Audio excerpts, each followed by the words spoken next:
des deux côtés. Il n'y a pas de balle de break. Voilà, on sert tous les deux très bien. On a un haut pourcentage de premier service.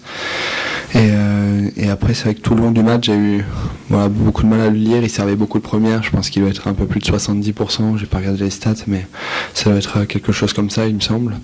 Donc voilà, il était très précis, il touchait beaucoup de lignes, donc très dur. Surtout que si je retournais moyennement, il était très agressif après. Donc voilà, mais en tout cas, à la fin, je me suis dit, essayer de, quoi qu'il arrive, de le faire jouer. C'est un moment de tension, c'est le moment où c'est un peu difficile de faire partir les coups droits, les revers. Donc je me suis contenté d'essayer de la mettre le plus possible dans le cours et ça a marché. Tu es content de ta première balle? Tu as fait exploser le service, le compteur BNP Paribas. Je sais pas si tu as vu les aces. Ah ouais, c'est vrai qu'on a servi beaucoup d'aces. Je sais pas, une vingtaine, c'est ça? Ouais, ça a été un bon match de ce côté-là, notamment au premier, j'ai dû en servir plus d'une dizaine, donc je servais extrêmement bien. Ça c'est un point positif parce que voilà, ne pas avoir de balle de break à sauver sur le premier ni sur le troisième, c'est quelque chose de bien. Ouais, ça passe vite, de toute façon le temps passe vite. Je m'envoie à Roland-Garros quand on croise Manu avec Mathiasbourg la première fois, on se connaissait pas du tout. Et on se croise dans les marches de l'ancien CNE où il partait aux États-Unis pour sa dernière tournée avec Guillaume Ruffin et on savait qu'on commençait ensemble 3 semaines plus tard. Et ça fait déjà maintenant plus de 5 ans et demi, donc le temps passe vite et c'est pour ça qu'il faut essayer de profiter de chaque moment et bien savourer.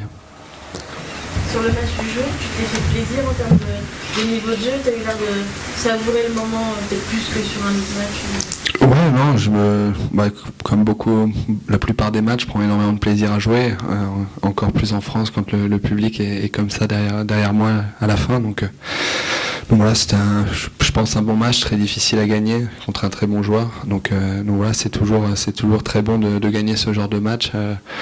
Très compliqué à la fin de s'arracher et d'y aller avec les nerfs et essayer de s'en sortir quoi qu'il arrive. Donc maintenant ça me donne la chance de continuer dans ce tournoi, d'essayer d'aller le plus loin possible et ça c'est très bien pour la suite.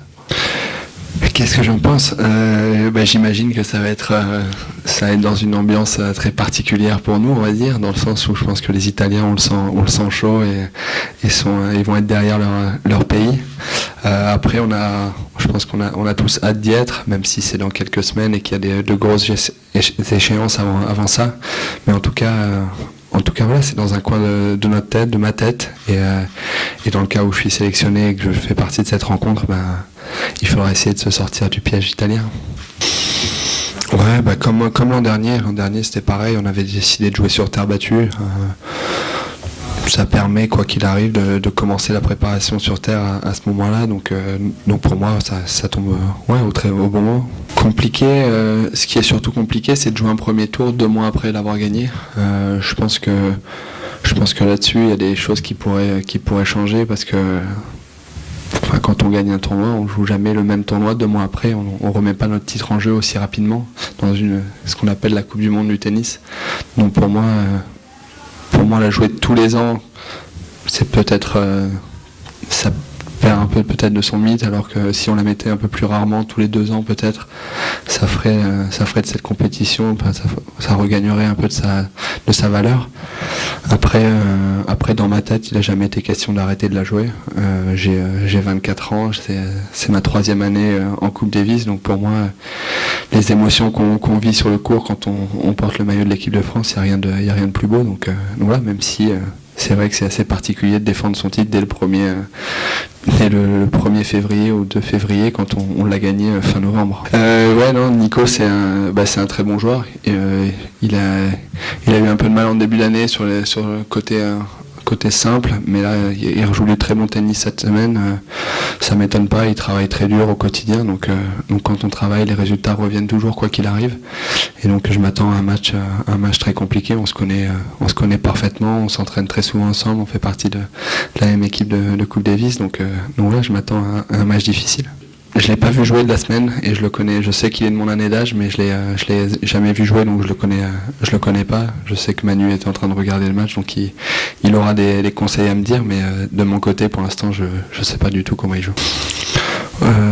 Non, je me sens très bien. Ouais, c'est pas des matchs qui sont extrêmement durs physiquement. Ouais, ça m'a redonné beaucoup d'énergie pour demain et pour le week-end, donc ça va. Non, franchement, je me sens bien, pas fatigué du tout, donc je serai à 100% demain, quoi qu'il arrive. J'ai pas suivi du tout, j'en ai entendu parler, je pense comme tout le monde, donc j'ai pas vraiment de commentaire à faire dans le sens où j'ai rien vu et j'ai pas lu ce qui avait été dit sur le biathlon et sur Martin, donc voilà.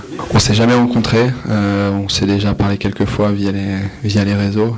C'est quelqu'un que j'adorerais rencontrer parce que c'est un des plus grands champions français, et que j'admire beaucoup, donc voilà. Mais en tout cas, j'ai du mal à croire que ce soit facile de dire des choses mal à son encontre après tout ce qu'il fait.